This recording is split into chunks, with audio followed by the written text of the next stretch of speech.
Moi, je me dis simplement que si les Anglais ont agi comme ça, c'est qu'ils avaient peut-être de bonnes raisons et que finalement, ça va peut-être faire réagir l'Europe en se disant qu'il y a d'autres choix à faire que ceux qu'on a proposés jusqu'à présent. C'est grave, je pense, mais pas insurmontable.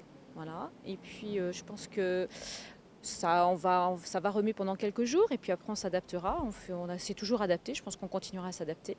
Après, c'est grave peut-être plus pour les Anglais que pour nous, parce que nous, on est encore bloc et eux sont un peu seuls.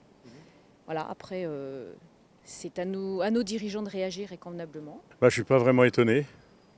Je ne suis pas vraiment étonné par rapport au contexte actuel, tout ce qui se passe. On peut comprendre les craintes et tout ça. Et puis on a l'impression que l'Europe, c'est fait que pour les grosses sociétés. Ça arrange toujours les mêmes, quoi. Puis les peuples restent là, quoi. Il n'y a rien qui s'améliore. Ça va être compliqué, je pense. Pour les étudiants, pour toutes les personnes qui veulent voyager, ça va être compliqué.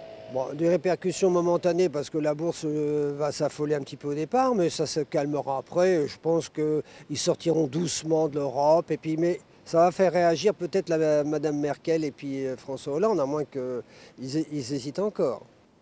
Les échanges avec l'Angleterre, c'est-à-dire qu'on a quand même, ne serait-ce que les ailes de l'Airbus, je crois qu'elles sont fabriquées en Angleterre, donc il va falloir les faire rapatrier, donc il y aura des taxes. Je pense que voilà, sur plan économique, ça sera relativement difficile. Je pense qu'il peut y avoir des répercussions, surtout en Angleterre.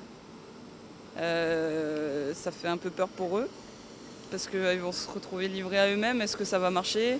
Déjà, ils avaient gardé leur monnaie. Non, il peut y en avoir, c'est sûr. Il y en aura sûrement. Mais je ne pense pas que ça soit catastrophique pour l'instant. Je pense que ça va donner des idées, ouais. Je pense qu'il y a plusieurs pays qui ont déjà réfléchi et qui se disent pourquoi pas nous, on va une fois demander l'avis de notre peuple. Des petits pays comme peut-être l'Autriche, qui ont déjà une histoire un petit peu particulière. Après, le reste, non, la France, l'Allemagne, tout ça, ça ne bougera pas. Je ne pense pas, ni l'Italie. Ils n'ont pas d'intérêt de toute façon. On devrait le faire partout, pour voir ce qu'en pensent vraiment les gens de l'Europe actuelle.